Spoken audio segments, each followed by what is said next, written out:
I grew up in Knoxville, Tennessee. The sports I played growing up was just about everything: basketball, softball, golf, track, cross country, anything I could do outside pretty much. My favorite athlete as a child probably was Shaniqua Holsclaw from the Lady Vols, or anyone that Pat Summitt coached.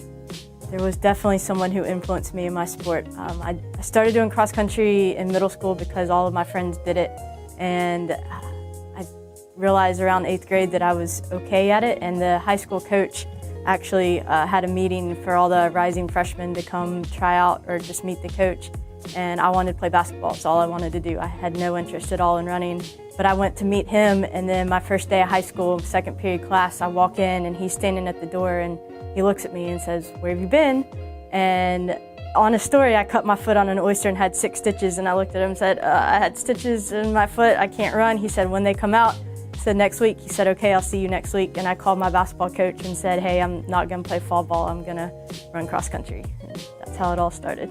The best concert I've ever been to is Need to Breathe, hands down. I saw them when I was at Western Carolina. They came and did a free concert in our basketball arena there for the first time. And then I saw him play at the Family Circle Cup on Daniel Island, and then actually going to see him tonight open for Tim McGraw, so pretty big fan.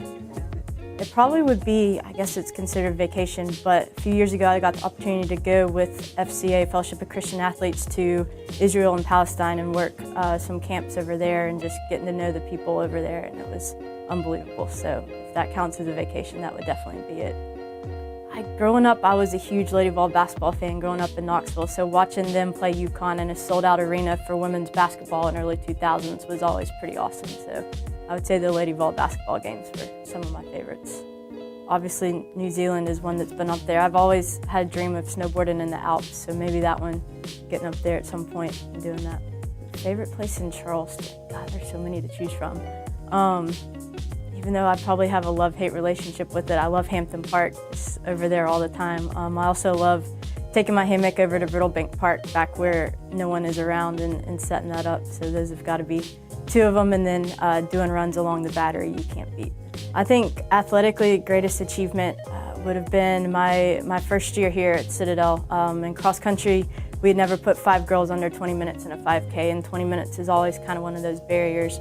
And my first season, I had an awesome group of girls that just bought into everything we were doing, and we put 7 girls under 20. And you score 5, so 5 was always big, but to have all 7 was pretty huge.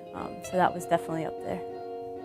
I've always loved track, obviously, and I've always just had a heart for college athletes and college students in general. And when I was in grad school, I had the opportunity to get to know some of the coaching staff there and get to work with their head coach. And he was able to bring me on as a volunteer assistant, and he just kind of taught me a lot of stuff about it and encouraged me to keep pursuing it, and he was the one who helped me get this job and helped me really stay in coaching. They were in our conference when I was at Western, and I was familiar with them, but the military aspect of it and what the kids went through was always really interesting to me. And so getting the opportunity to come and just learn what our athletes go through as a cadet and as a student athlete really intrigued me and really challenged me in a way that I'd never been challenged. At Western, we had it pretty easy with the athletes that were there. They could set up their own schedules and basically make track a priority, and here that's not the case. And so getting to grow as a coach and learn to adapt and adjust to new challenges that I'd never been faced with before was an exciting opportunity. And just getting to be in Charleston, you can't really beat that either. So, I love the resilience that our kids have, that no matter what they push through and they fight, and they're dealing with stuff that most people in our conference would never have to deal with, like getting phone calls that, you know, their room's been searched and the barracks are on lockdown, and that's what they're dealing with the night before meet, when most other athletes are just thinking about,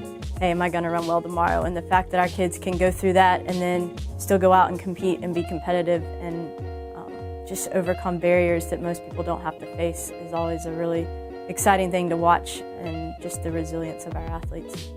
Most memorable experience so far, definitely putting 7 girls under 20 was up there athletically, but I think personally for me was having a dad come up to me at a meet and tell me that, you know, I've heard his daughter was a 5th-year senior, been working with her for as long as I've been here, and to just him come up and thank me and say, I can't tell you how much it means that you've been there for my daughter, and I know in 20 years if she was to name the top 5 most influential people, you would be one of them. And that really just hit me is that's why I love coaching and that's why I do what I do. I love the track part of it, but getting to shape these athletes' lives in one of the most impressionable times of their lives is pretty important and pretty special, and that's what I love the most about what I get to do.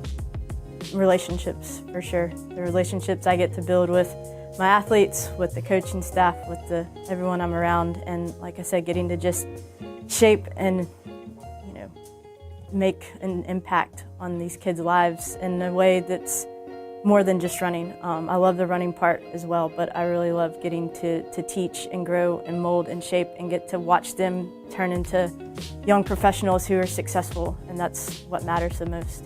Getting to watch these athletes grow and be successful and compete in PR and perform, and then all of a sudden they grow up and they're professionals and they're successful in the workplace because of the values that they learned as an athlete, and then just watching them succeed on down the road is by far the most enjoyable part of coaching. Getting to watch what you teach them translate not only on the track or on the course, but in the rest of their lives as well.